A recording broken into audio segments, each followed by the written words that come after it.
in my opinion زما په نظر یا زما نظریه داسې ده کله چې ته یو څیز کې یو کار کې خپله نظریه ورکړي نو ته ورته ویلی شي چې زما په نظر دا داسې شوی دا کار یا زما په نظریې سره داسې کیږي دا کار صحیح شو نو چې کله ته خپل نظریه ورکې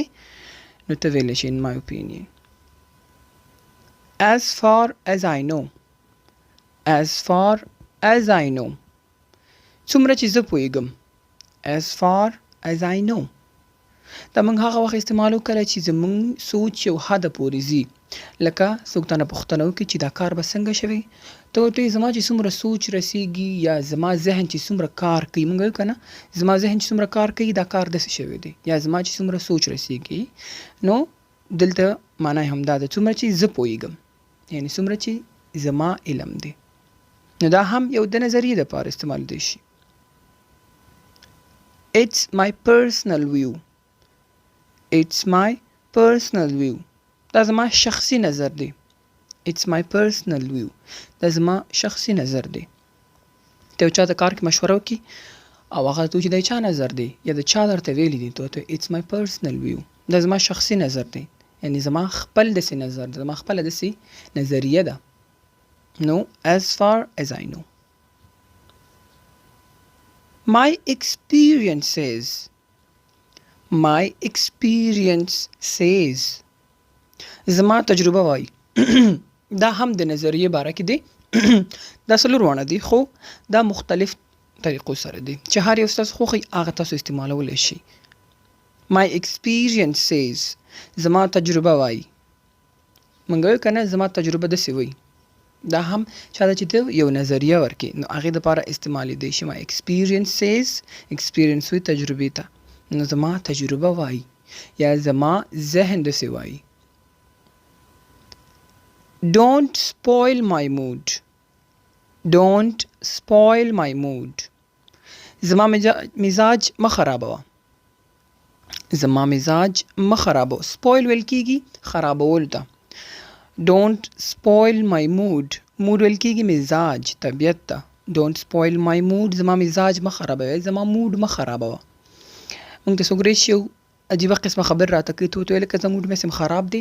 نور زما موډ مه خرابوه یا طبیعت مې مه خرابوه پس څیز ته خفه یې نو موږ دا استعمالولی شو چې Don't spoil my mood زما موډ مه خرابوه زما طبیعت مه خرابوه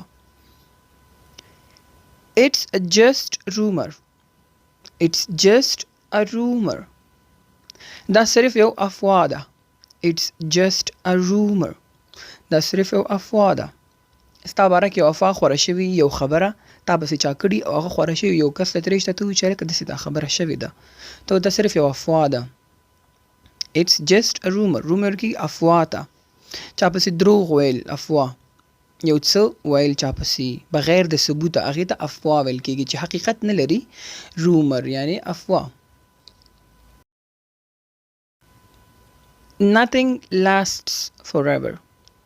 Nothing lasts forever هیڅ شی تل لپاره نه پاتې کېږي Nothing lasts forever یعنې هیڅ یو شیز د همیشه دپاره نه پاتې کېږي موږ وایو که نه دنیا فاني ده نو دا د هغې لنډ مثال دی Nothing lasts forever هیڅ څوک یا هیڅ شی همیشه دپاره نه پاتې کېږي صحیح شو څوک چې ډېر زیات غرور یا ګمنډي ته ورته ویلی شي Nothing lasts forever نو مطلب یې دا دی یعنې ته دومره کبر او دغه کې نو دا هیڅ هم د همیشه دپاره نه دي صحیح شو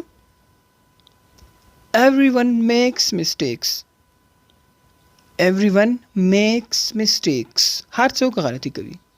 او حقیقت دی هر چا نه غلطي کېږي نو everyone makes mistakes هر څوک غلطي کوي کېدای شي موږ غلطي وکړو خلک موږ ته وایي چې دا د ولې وکړو داسې نو ته ورته ویلی شي everyone makes mistakes هر څوک غلطي کوي یا هر چا نه غلطي کېږي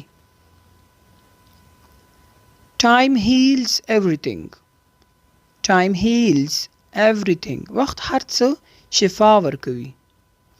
Time heals everything وخت هر څه شفا ورکوي یا وخت هر څه موږ که نه وخت د زخم مرهم دی نو وخت چې دی هر څه سموي Time heals everything یو خراب وخت په چا باندې راشي خدای نخواسته نو هغه ورته ویلی شي چې Time heals everything یعنې وخت هر څه شفا ورکوي د هر څه درد Don't be hasty don't be hasty بیړه مه کوه hasty ویل کېږي جلدي کولو ته تیزی کول don't be hasty یو کار کې تیزی کوي نو ته ویلی شي don't be hasty دومره تیزی مه کوه don't be a fool don't be a fool احمق کېږه مه یا بیوقوف کېږه مه don't be fool احمق کېږه مه یا بیوقوف کېږه مه اکثره زموږ دوستان داسې چې هغوی غلطې فیصلې کوي لکه مثال یو څیز وي د 10 روپو او هغه یې اخلي په 50 روپۍ ته ورته don't be a fool قمقل کېږه مه why are you shouting why are you shouting ته ولې چغې وهي shouting ویل کېږي په لوړ اواز چغې وهل چغې سوري وهلو ته shouting ویل کېږي why are you shouting ته ولې چغې وهي یا چغې سوري ولې وهي there is no way there is no way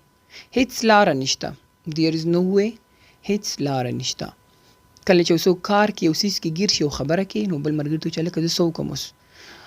نو بیا بل ته وایي څه وکړم نو موږ ورته وایو چې یاره هیڅ لاره نشته یعنی لاره چاره نشته موږ وایو که نه بله لاره چاره نشته دی نو کله چې څوک یو څیز کې ګیر شي په یوه خبره باندې نو ته ورته ویلی شي there is no way هیڅ لاره نشته بله who was yelling who was yelling چا چغې وهلي who was yelling یو دی shouting shouting چې دی چغې وهل لکه غاټ اواز باندې چغې سوري ویستل او yelling چې دی اکثره جړا کې چې خلک غټ اواز وباسي یا د خر غږ ته هم yelling ویل کېږي چې هغه ډېر زیات عجیبه طریقې سره اواز وباسي نو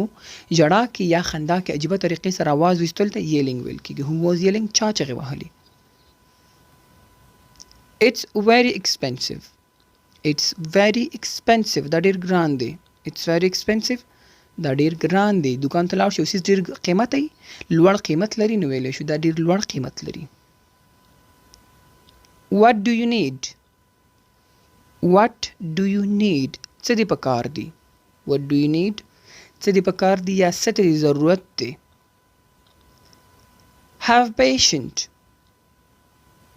have patient یو پیشنٹ دی مریض ته ویل کېږي یو پیشنس صبر ته ویل کېږي یا پیشنٹ have patient صبر وکړه یا صبر ولره it's a long story دا یو اوږده کیسه ده موږ کله چې یو حادثه را سره وشي نو د څوک رانه پوښتنه کوي هلکه څه چل شوی ته ورته it's a long story دا ډېره اوږده قصه ده I need to go now زه باید اوس لاړ شم یا ما ته ضرورت دی چې زه اوس لاړ شم ما له پکار ده چې زه اوس لاړ شم have you arrived آیا ته رسېدلی یې کله څوک یو ځای نه ستا د کور نه لاړ شي او ناوخته شي ته زنګ وهي رسېدلی یې نو have you arrived آیا ته رسېدلی I lost everything معنی هر څه ورک شول اکثره موږ نه څوک جب ووهل شي یا ورک شي رانه ورته ویلی شي I lost everything هر څه نن ورک شول یا غلا کړ مطلب یې هم دا دی I saw you yesterday ما ته پرون ولیدلی I saw you yesterday no excuse anymore نور بهانه نه یعنی نورې بهانې به نه کې no excuse anymore excuse بهانې ته وایي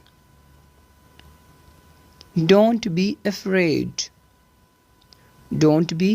afraid مه ویرېږه یو څیز نه چې ستا یاره کېږي ته ورته ویلی شي don't be afraid یریږه مه